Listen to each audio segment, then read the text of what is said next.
chapter 5. After this there was a feast of the Jews, and Jesus went up to Jerusalem. Now there is in Jerusalem by the sheep gate a pool, which is called in Hebrew Bethesda, having 5 porches. In these lay a great multitude of sick people, blind, lame, paralyzed, waiting for the moving of the water. For an angel went down at a certain time into the pool, and stirred up the water. Then whoever stepped in first, after the stirring of the water, was made well of whatever disease he had. Now a certain man was there who had an infirmity 38 years. When Jesus saw him lying there, and knew that he already had been in that condition a long time, he said to him, "Do you want to be made well?" The sick man answered him, "Sir, I have no man to put me into the pool when the water is stirred up, but while I am coming, another steps down before me." Jesus said to him, "Rise, take up your bed, and walk." And immediately the man was made well, took up his bed, and walked. And that day was the Sabbath. The Jews therefore said to him who was cured, "It is the Sabbath. It is not lawful for you to carry your bed." He answered them, "He who made me well said to me, 'Take up your bed and walk.'" Then they asked him, "Who is the man who said to you, 'Take up your bed and walk'?" But the one who was healed did not know who it was, for Jesus had withdrawn, a multitude being in that place. Afterward Jesus found him in the temple, and said to him, "See, you have been made well. Sin no more, lest a worse thing come upon you." The man departed and told the Jews that it was Jesus who had made him well. For this reason the Jews persecuted Jesus, and sought to kill him, because he had done these things on the Sabbath. But Jesus answered them, "My Father has been working until now, and I have been working."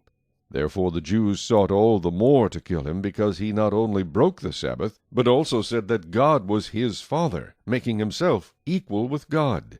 Then Jesus answered and said to them, "Most assuredly I say to you, the Son can do nothing of himself, but what he sees the Father do. For whatever he does, the Son also does in like manner.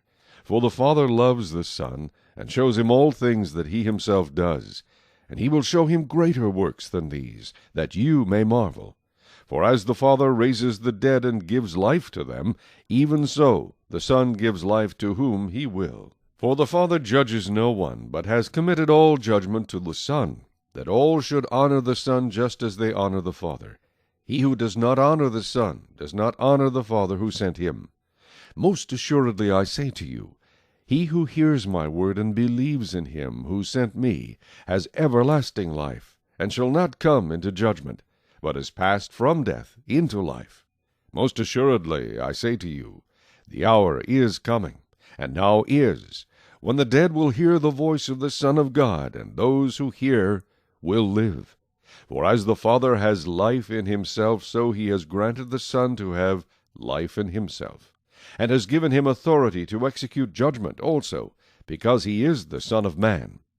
Do not marvel at this, for the hour is coming in which all who are in the graves will hear his voice, and come forth, those who have done good to the resurrection of life, and those who have done evil to the resurrection of condemnation.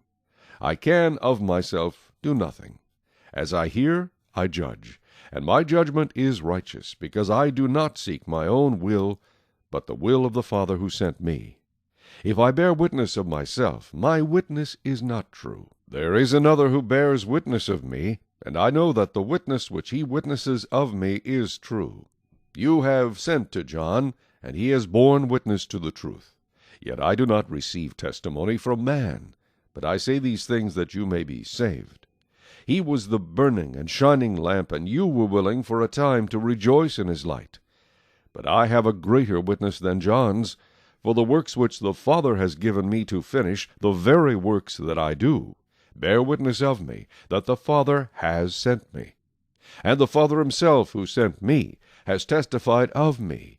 You have neither heard his voice at any time, nor seen his form. But you do not have his word abiding in you, because whom he sent, him you do not believe. You search the Scriptures, for in them you think you have eternal life, and these are they which testify of me.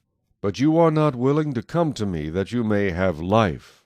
I do not receive honor from men, but I know you, that you do not have the love of God in you. I have come in my Father's name, and you do not receive me. If another comes in his own name, him you will receive.